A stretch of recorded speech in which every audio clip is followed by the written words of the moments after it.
When you recover from addiction, faith plays a big role in ensuring that you come out on the positive side of the ledger. And I've got some statistical data to back that up.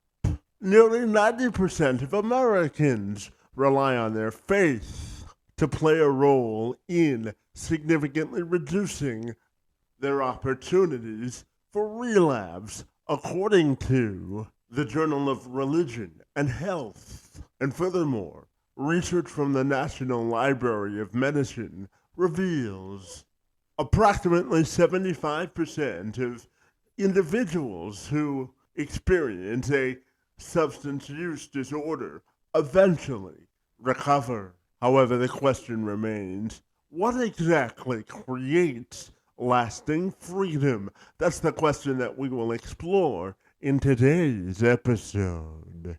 For some insights on this very compelling question, I enlisted the insights of my friend Erik Frederickson. He's a biblical life coach, best-selling author of the book Recovering Reality, Freedom from the Torment of Addiction, and is also the founder of Recovering Reality. He's amassed over 17 years of personal freedom from addiction and over 7,000 hours of coaching people from all walks of life.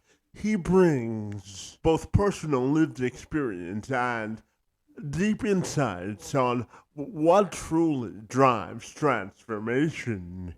He says his perspective challenges the traditional approach that addiction isn't a behavioral problem, it's an identity problem. In this powerful conversation, Erik shares his own personal journey of being trapped in addiction despite doing everything right, and how a life-altering experience with God changed everything in his life trajectory. It wasn't through better discipline or improved systems, but confronting the lies he believed about himself and discovering the truth at a deeper level. Now, after helping hundreds of people find their breakthrough and relationship with God, his message remains simple but yet the same. Sobriety isn't the finish line, yet real freedom comes from when the underlying beliefs, the wounds, and identity which are driving the addiction are finally addressed. If you're looking for more than surface level conversations and solutions and understanding why faith continues to be a powerful tool and force behind true transformation and recovery, this episode, my friends, is for you. Because it offers a perspective grounded in both real life experience and the research to back it up. I'm Kevin McShann. Let's have this conversation.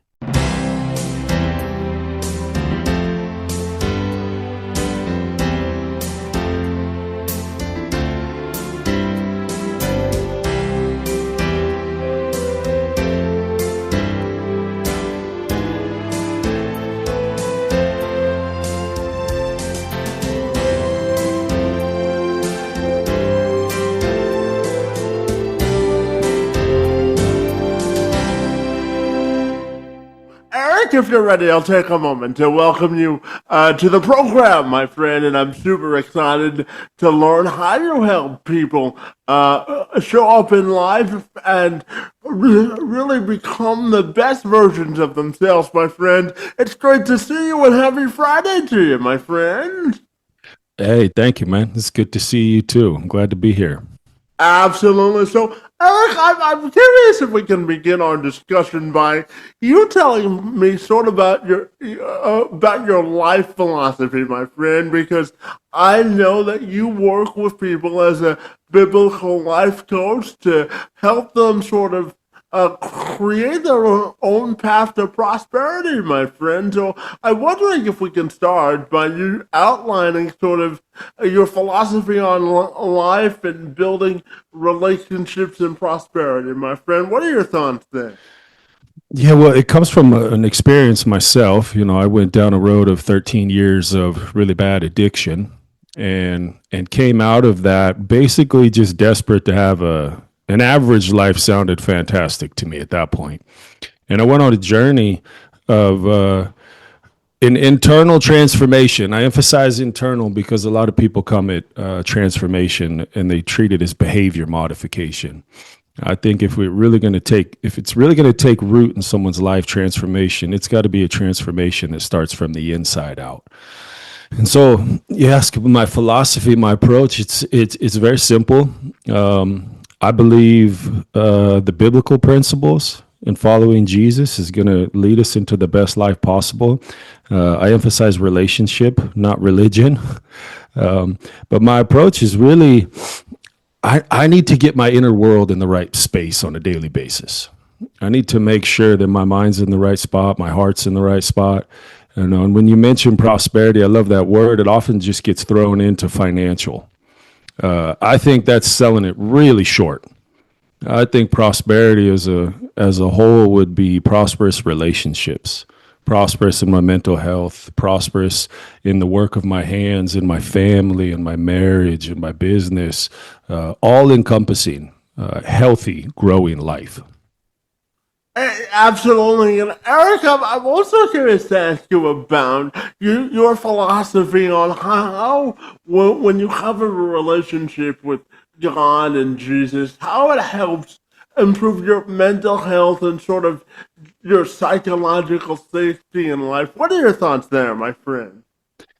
Yeah, it's a good question. I mean, we could just start with facts. You know, you can go read studies on people who pray on a daily basis, have a significantly higher, healthier in mental health, physically, all across the board. People who pray, they've done studies on people who read the Bible daily. Same thing, far healthier, all across the board. And I just come from the experience as well as, you know, I've experienced real hell on earth. My 13 years of addiction was not good. It was not good at all. And since being very intentional, and I'm going to emphasize multiple times while we're talking, maybe that this is about relationship. I grew up having religion beat over my head. I didn't like it at all. But I came to find out God's very different than what I was told in relationship with that. Entering into that is a form of relationship, not a checklist of rules.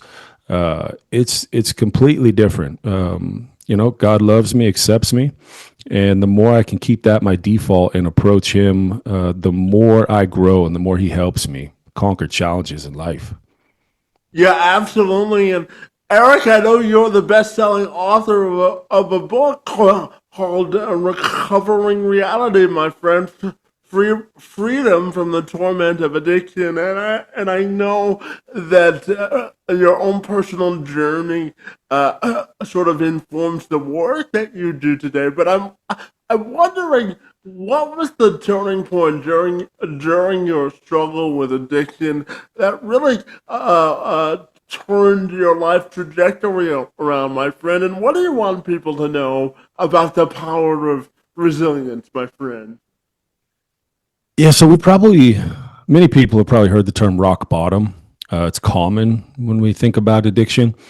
I think rock bottom is very simple. It's wherever we decide to put the shovel down. Wherever we decide to stop digging is somebody's rock bottom. And I had many rock bottom experiences, being arrested, a suicide attempt, an overdose, all sorts of waking up in the hospital, jail, not knowing how I got there. But the bottom for me, the turning point was I had never been more hollow inside. I'd never been more bankrupt internally. I was just completely depressed, out of energy, out of options, out of everything. And I turned to God with no theological understanding.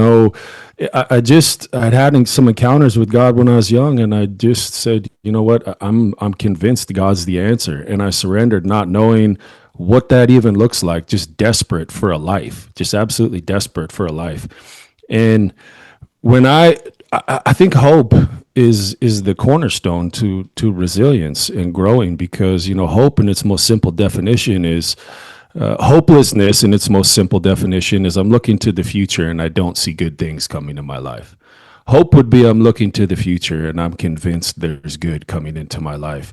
And it was a relationship with God and a commitment to transformation on a daily basis and recovery that brought that into my life. Good people around me convinced me hope, live in hope, and it changed me, man, slowly but surely.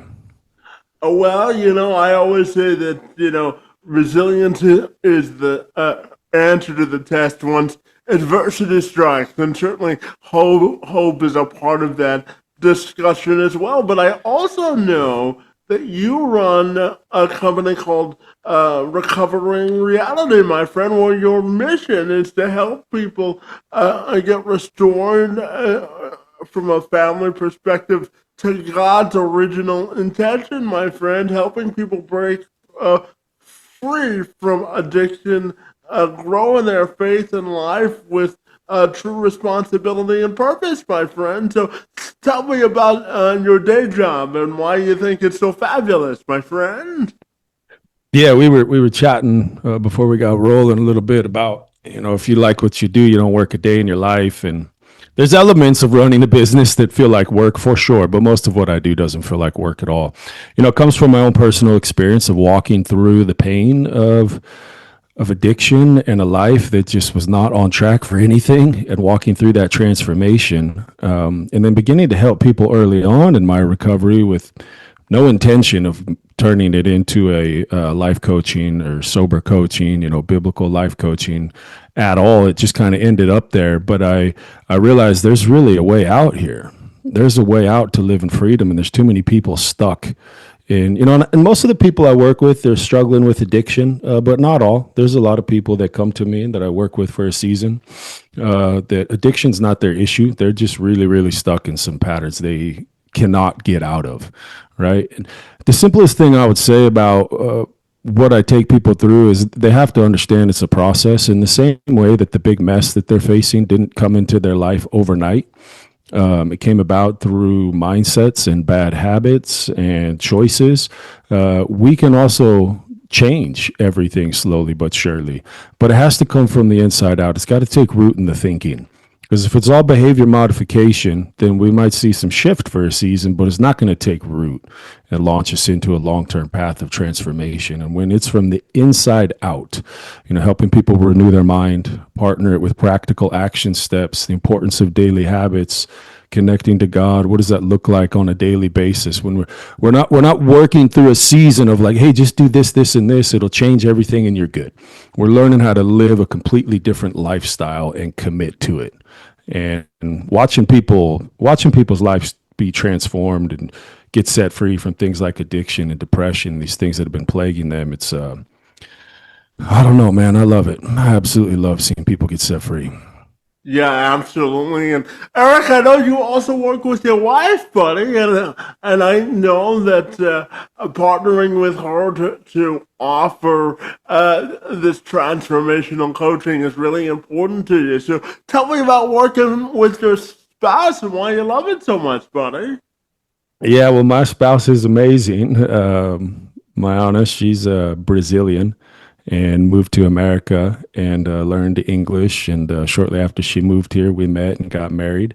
We've been on this journey together for over 10 years. And she's been working with women for quite a while. She really has a heart specifically for women. It's not specifically addiction that she works, the women she works with, but it's more struggles of identity, and the struggles that they go through personally as women in culture. And she's very good at it. And just in the last about 6 months, she became very intentional of coaching. And I love working with her because, I think the anchor to a society is family. I think healthy families are the anchor, the bedrock to healthy societies. And we're homeschooling our boys, raising them. She's working with women. I'm working with men and women, that struggle with addiction. We co-host our podcast. We just kind of relaunched it. and she's hopping on there sharing things as well. But it's one of the joys of my life to watch her continue to grow and help so many women. She's very passionate about it. You know, you brought up the idea of identity in your last answer, and I wanted to ask you about the whole idea of discovering identity because it's a different sort of path and a sort of journey for everyone. So, what do you think is the key to sort of defining your own identity and what I call painting your own portrait of success? What do you think it means to define and then take ownership of your own identity? What are your thoughts there? Well, I like the way you phrased it. Take ownership of your own identity. So obviously, I'm coming at it from a biblical perspective, where my identity is rooted in what Jesus did on the cross for me, and that I'm loved by God. And when I come at it from that angle, it's my default position. You know, I've been forgiven for the madness that I brought about myself. I've been washed clean and I have a different path now. But if we look at it from a different perspective now, everybody has a core belief system. You know, I still work with plenty of unbelievers that come to me and I work with them, and I'm not shoving anything down their throat. I'm genuinely helping them transform their life. Everybody has a core belief system. Even people who would say, no, I don't, or don't know what theirs is, they're operating from a core belief system. What they believe about themselves, what they believe about the world, what they believe about what they're capable of. And most people haven't even defined it. They've never even defined it. They've never even really gone through it. And I think, you know, obviously there's talents and gifts that people have been given. There's specific things that they are good at. That's incorporated into someone's identity statement. But the core of someone's identity, if somebody has a really low value for themselves and constantly negative talk and beating themselves up, not only they're going to have to overcome the challenges just life throws at us, but also going to have to overcome the challenges and the patterns that are created just from our own thinking, the own words we're constantly speaking. So I think when someone really wants to get set in the healthiest place of identity, you know, if they're following God, they really need to know who Jesus says they are. And if it's someone that's not, you got to get real honest about what you believe, and you got to lock into it. You got to create language around it. You got to function from that place, because I'll finish, you know, answering with this. You know, I read a study recently that your brain doesn't care about you. It genuinely doesn't care. It's not for you and it's not against you. Neither one. It just functions off what it's told. What it's told. What I fill my mind with, my self-talk, my language, my brain is going to function accordingly. And so we got to get honest and really break that stuff down so that we really know who we are and where everything is on page as we're working towards transformation. You know, Eric, absolutely. And I wanted to talk to you about the idea of creating expectations in life, because I'm someone who believes that if you don't set your own set standard of sort of internal expectations, it's hard to rise to the level of anybody else's expectations for yourself. And I know that you work with people who struggle sometimes to reconcile their goals with their ambitions in life and aligning it with their faith. So tell me about it. How can someone practically align their expectations and aspirations with their biblical principles or faith? What are your thoughts there, my friend? I think it's a good question. I'm reminded of a quote. I've heard about three people say it, so I have no idea where it came from. But it's, you can't get upset about the results you didn't get because of the work you didn't do. And so, in terms of setting expectations, it's like I got to understand. Yeah, everyone has an amount of potential in them, but just because that potential is there doesn't mean it's going to be tapped into. And there has to be a responsibility on our end. If I have an expectation, you know, setting a goal, let's say for me personally, okay, I have an expectation of writing my first book, okay. Well, I wasn't beating myself up about, oh, I got to get it done. Finally, I did set a date, like, okay, I'm giving it to the editor on this date. But I went through a process. My expectation in that is I'm going to write the best book possible. I'm going to go through this. I'm going to refine it. I'm going to get honest. At the end of this, when I hand it to my editor, I'm going to say, I'm giving you the best thing I can give you right now at this moment. And so in terms of expectations, some people kill themselves almost literally at times with perfectionism. There's a big difference between perfectionism and excellence. Um, some people set these expectations and just it becomes their entire identity. And I got to do this. I got to do this. Achievement is what fulfills them. I don't approach it that way. I think having goals and expectations is very healthy, and everybody should. But I think there should be patience.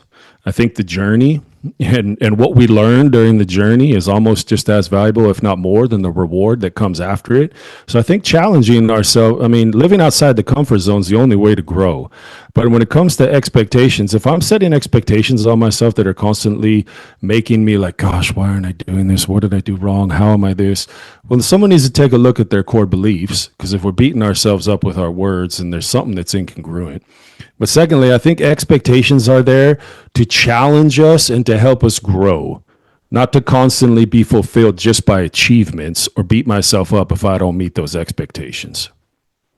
Yeah, absolutely. And Eric, I'm also curious to ask you about the whole concept of, what happens when we fully embrace like God's journey or God's depiction of what our life should be, and really embrace the walk with God. How do you think our life changes when we embrace, the biblical principles that God has for us, and really embrace the idea of the surrender to Him to make sure that our life is in alignment with our goals? What are your thoughts there, my friend? Well, it's a wild journey. Where I started and where I am now, no, I never would have guessed or suspected in my entire life.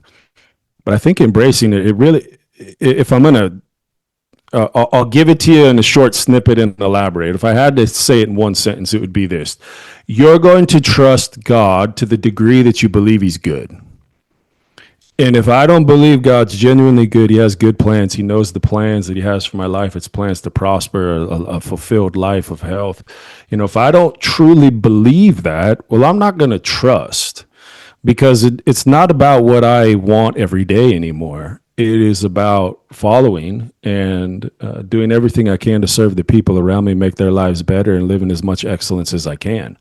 And so you really surrender to God, and you really say, all right, I'm doing life your way. Chances are it's not going to look very much like you think it is, but it's going to be much better. When I started, freedom came into my life, not free will, I can do whatever I want. No, real freedom, control, being in charge of my actions and thinking. Joy came into my life, peace came into my life, healthy relationships came into my life, opportunities I never could have thought of came into my life.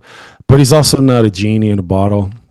It's not like I just make wishes and I sit back and He fulfills it. And if He doesn't, I'm mad. It's a relationship where I'm surrendered to His ways better. He has plans that are bigger and better for my life than I realize. I'm going to trust Him because I believe He's good, and therefore I'm going to have peace in my life as I grow on the journey.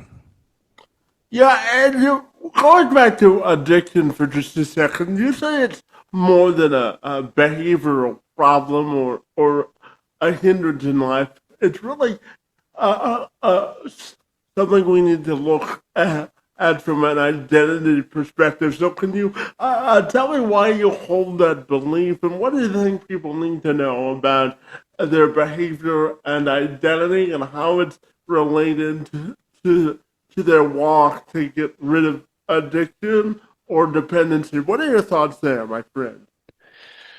Well, addiction, the drugs and alcohol in someone's life is not their problem. It's their solution. It's a big problem. It creates many problems, but what it is it's the solution to the pain within. It's the solution to the storm. And drugs or alcohol or many other forms of addiction, what it does is it's a little bit of an escape that numbs the pain.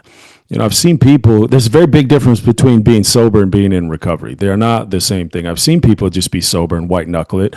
And sometimes, maybe oftentimes, their life almost gets worse when you take the drugs and alcohol away.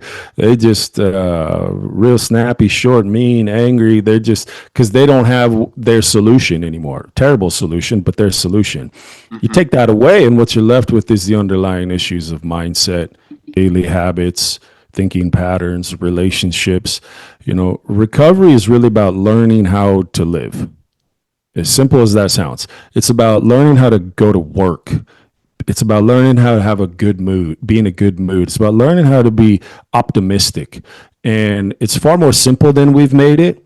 But in terms of breaking free, I think some of the biggest things you need accountability, you need guidance, and there needs to be a level of commitment to understanding this is a process. But if I go through this process the right way, what it does is it establishes a foundation that I can build my life upon and enjoy longevity in my recovery and real freedom.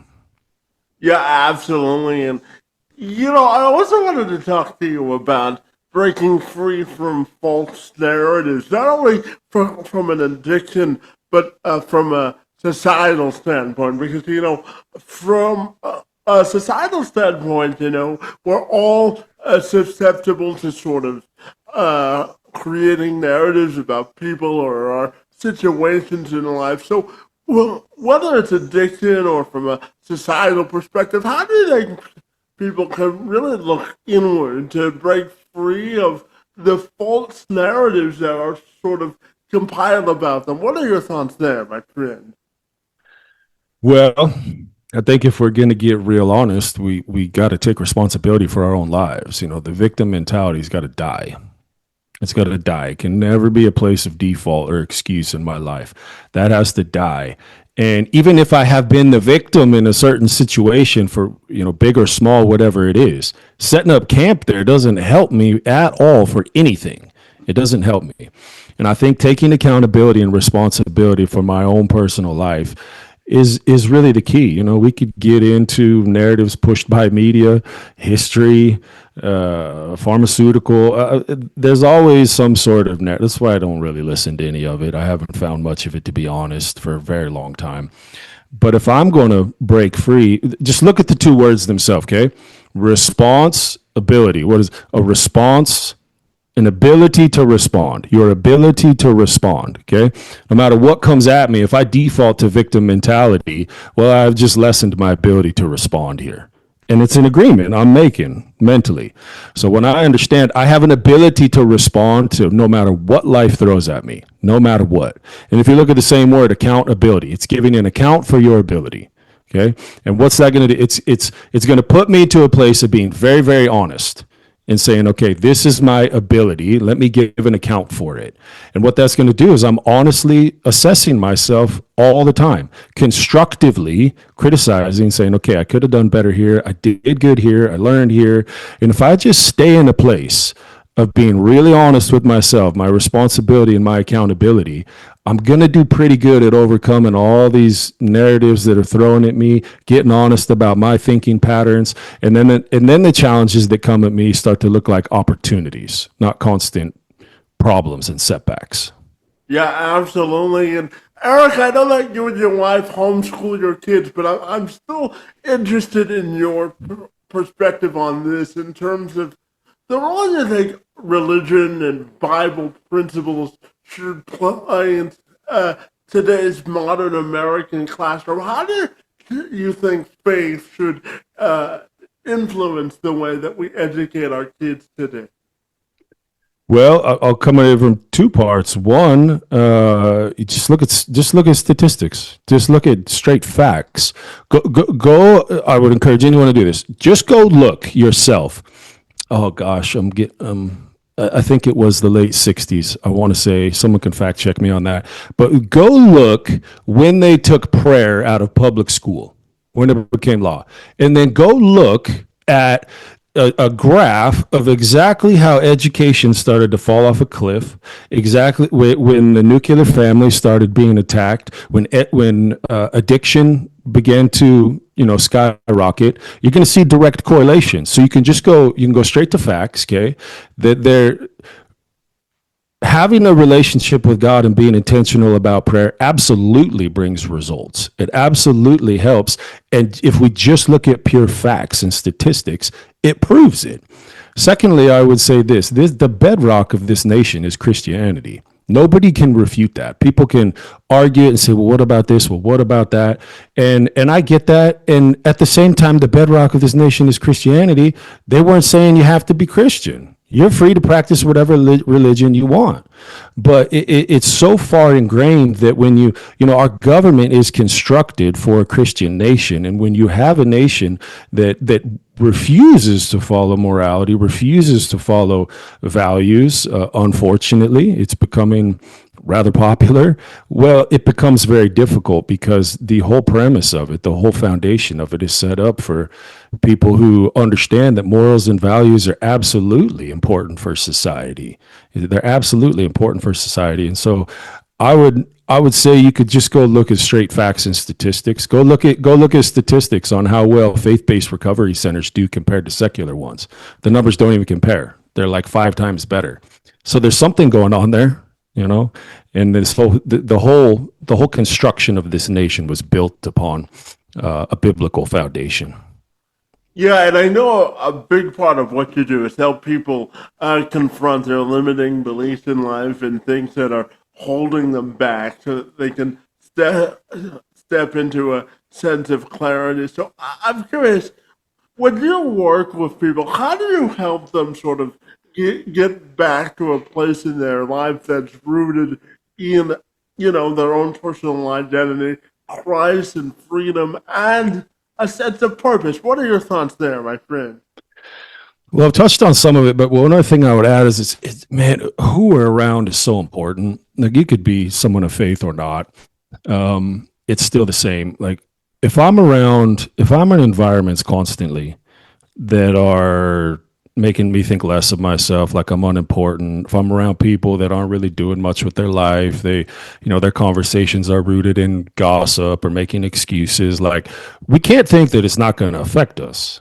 It's going to affect us. It absolutely is, whether we realize it or not.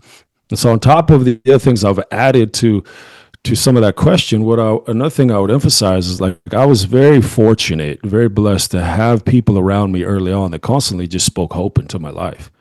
They constantly were just like, you're gonna accomplish great things. Like, you can do it. And it sounds like, yeah, kumbaya, just be happy. But it's far more than that. Just look at the word encouragement. Okay. What does it mean? Stirring up the courage within. Encouragement.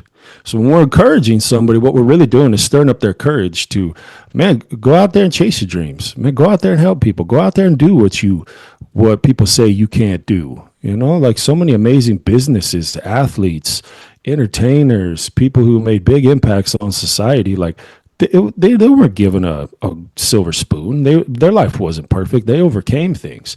From where I started to where I'm at now, so much of it is because there's people in my life that just constantly saw the potential in my life and spoke into it. Yes, you can, man. Let me help you. Like, here, I'll give you an opportunity, man. You can accomplish more than this. You get around people like that, and it's going to change. It's going to change your view on life and your approach to things.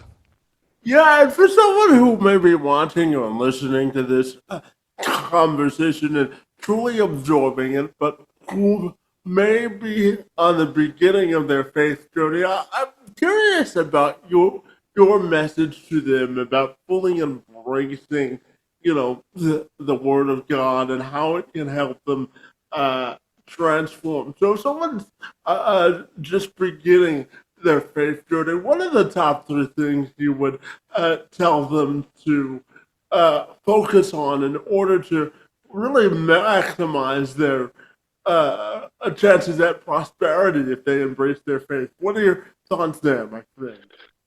Yeah, for a few things, I would say, one, what I work with a lot of people who there's a belief of God there, but they just, like, they don't know, they're exploring. So I've had many conversations surrounding this. And the 2 things that I say for starters is this: if you believe there's a God and you believe that God is for you, can you believe God's good?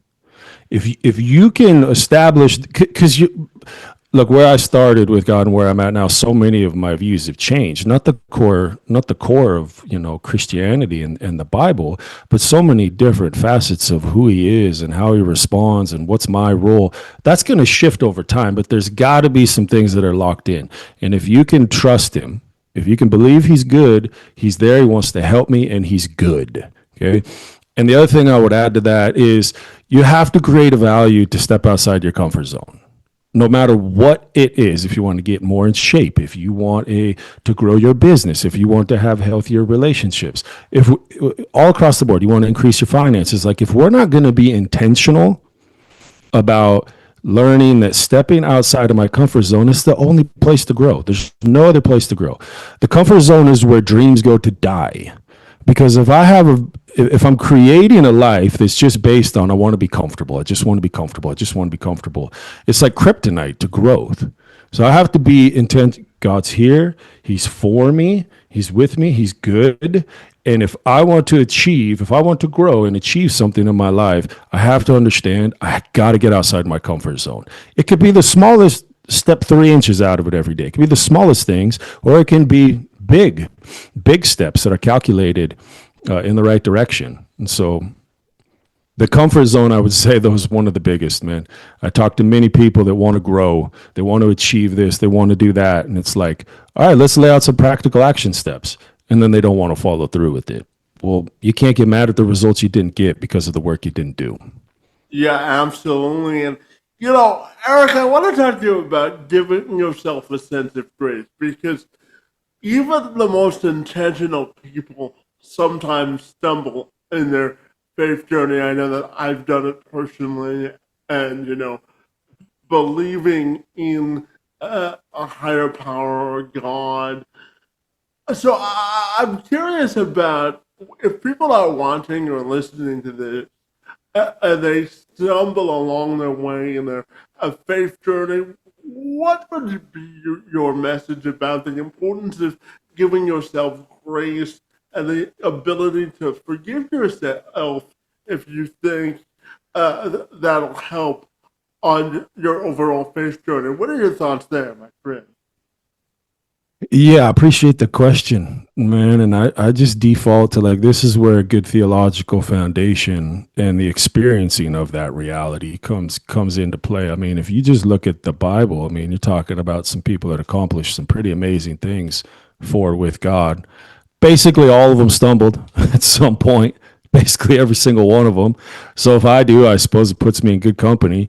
But I think when we get our core beliefs locked in, understanding my true identity, understanding who he is, that he's with me, who he says I am, that in and of itself is going to limit the amount of times we stumble because our belief system is locked into our true identity. But past that, a lot of people, if we're just going to make it specific to Christianity, it's like they think the work of the cross applies to everything once they get saved, and it's like, now I'm washed clean, but now it's all up to me. Where does it say that? That belief system benefits nobody. Now it's all up to you. What, grace shut off now?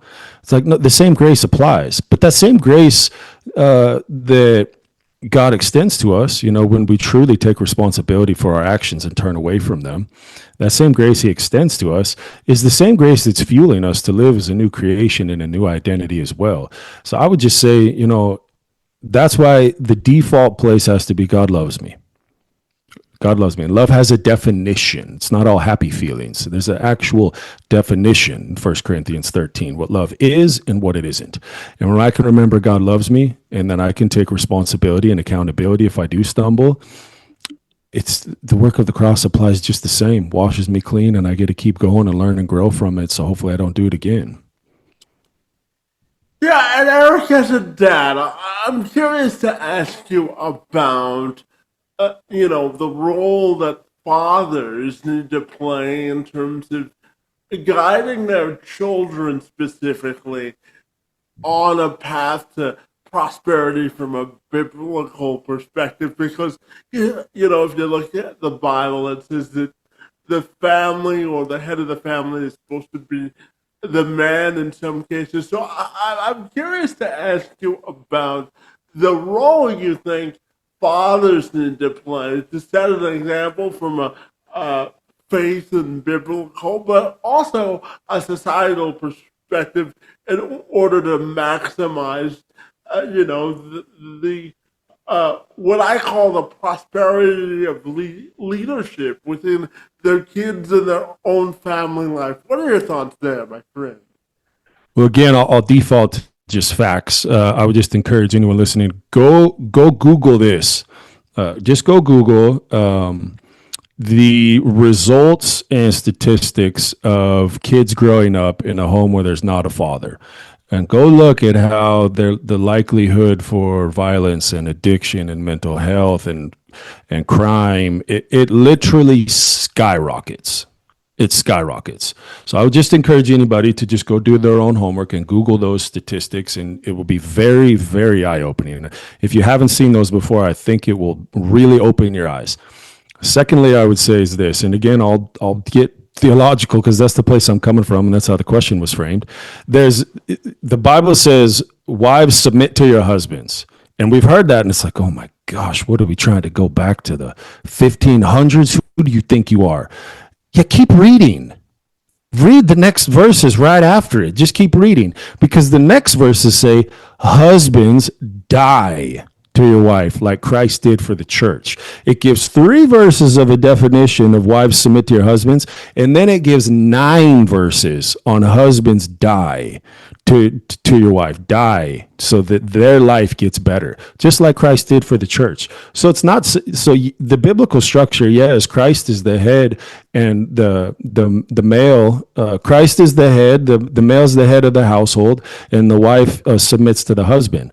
But this isn't some like it's my wife is now my slave and I just tell her what to do all day. I'm also dying for her to have a better life, just like Christ died for the church. It's a mutual submission, understanding God's order, and it doesn't devalue the woman at all. It just puts her in a place where she can thrive the most. Man, the nuclear family is the anchor to society. You could just go research this in any society. You can go research it in ours, all the way across.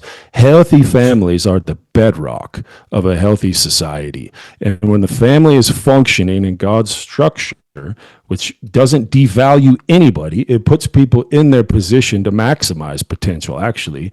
And when we're functioning, well, you're just going to have the best order moving forward. You're going to have the best results for a healthy family moving forward.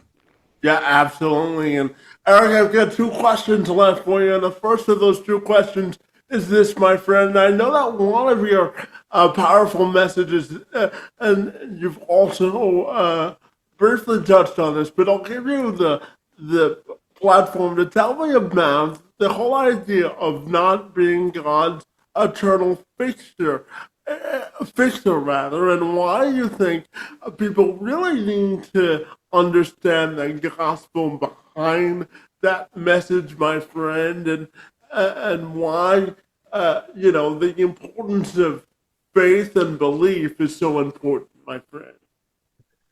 Yeah, so I think I just used that term one day in I don't know if it was a podcast or a blog I was writing or something, and I was like, oh, that's interesting, and I've just zeroed in on it, and it seems to catch people's attention, but oh gosh, I think it's actually the name of the show, Fixer Upper, if I'm remembering correctly, with Joanna and Chip Gaines. Yeah. And I was thinking about it through that framework, and we have this. So many people have this perspective with the gospel that, okay, I came to God now, and now it's just I'm kind of like His project for the next 40 years. I'm His eternal project, and maybe one day I'll get there. And again, it's anchored in a core belief system. That is not the gospel. I'm not suggesting that there's not things we need to grow in and be intentional about, but the gospel is this. When Christ died for me on the cross, I died with Him. My old sin nature, my old self died with Him. You can find that Romans 6 and many other places in the Bible. And so I become a new creation when I come to Him. I've been born again. I'm a born again Christian. Well, do we know what that really means? It means my old self died and I've become a brand new creation, as it says in 2 Corinthians 5. And now I'm living from a place of not becoming, oh, well, I'm God's project for the next 50 years. No, it's okay, my old self is dead. I'm learning how to live brand new. I'm learning how to live brand new. You know, one of the ways it played out in my life was I started developing a relationship with God, and certain things that I used to like that didn't bother me, all of a sudden now I don't like them. And if I am dabbling in it, it's bothering me. How did that happen? Unless my old self died and I become brand new. It's not about earning anything. You can't earn it. It's impossible to earn. It's free. You have to receive it. I'm not earning it. I'm learning it. I'm learning how to live as this new creation. And the more I will anchor my belief in that and my faith in that and lean into who I really am because of he says I am, not because of I do. This isn't my idea. I couldn't come up with it if I wanted to. It's his. And the best thing I could do is agree with it. I've been made new and I'm learning how to live new now. I'm not an eternal project. Yeah, absolutely. And Erik, my final question is about life and legacy for yourself personally. I know you've got kids, you're a husband, and you're also a coach that helps people on their own journey with faith. But when you look at your own life and legacy, how do you want that to be defined from a personal and a professional standpoint, my friend?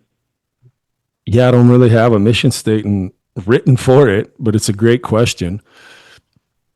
I would look, did I have a healthy marriage? Did I love my wife? Was my life really about making Jesus more famous? Do I have healthy kids that are growing up and facing the world head on, taking responsibility and accountability and accomplishing things? And on the work side, what I would say is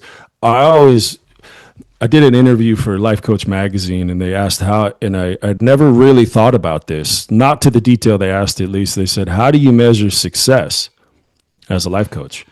And I thought, well, what other way can you measure it? By the results my clients are getting. Someone could say they're the best coach in the world. Well, if your clients' lives aren't being transformed and you're not helping them get to where it is you told them you could help them get to, then I just don't think there's any other form of measurement that really counts. And so I measure it all on the work side of how many people's lives are being transformed. How many people am I helping? If I can look back at the end and see a list of people who a dedicated time and energy to help them transform their life, and there's a tangible transformation that took place, I'm gonna be happy with that. Yeah, and finally, Erik, tell me if people want to get connected with all the great work that you're doing to help people on their faith journey, what's the best way they can do that? Yeah, I appreciate that, man. So everything's Recovering Reality. We kept it simple for ourselves and for everyone else. The Recovering Reality podcast, recoveringreality.com, Recovering Reality, the book, Recovering Reality Instagram. Through the website, you can book a free breakthrough call where we can begin to process and break down where you're at and see if we're a good fit for coaching. But everything is Recovering Reality. Absolutely. Well, my friend, this was an uplifting way to end the week, my friend. I want to thank you for the work that you're doing to help people discover their true identity through faith and personal development. My friend, I think you're really doing transformational work, and I want to thank you for engaging in conversation and for being with me this morning. It's most appreciated. Hey, man, I love what you're doing. You got a really good heart. It was a privilege to come on. Thank you very much for the opportunity.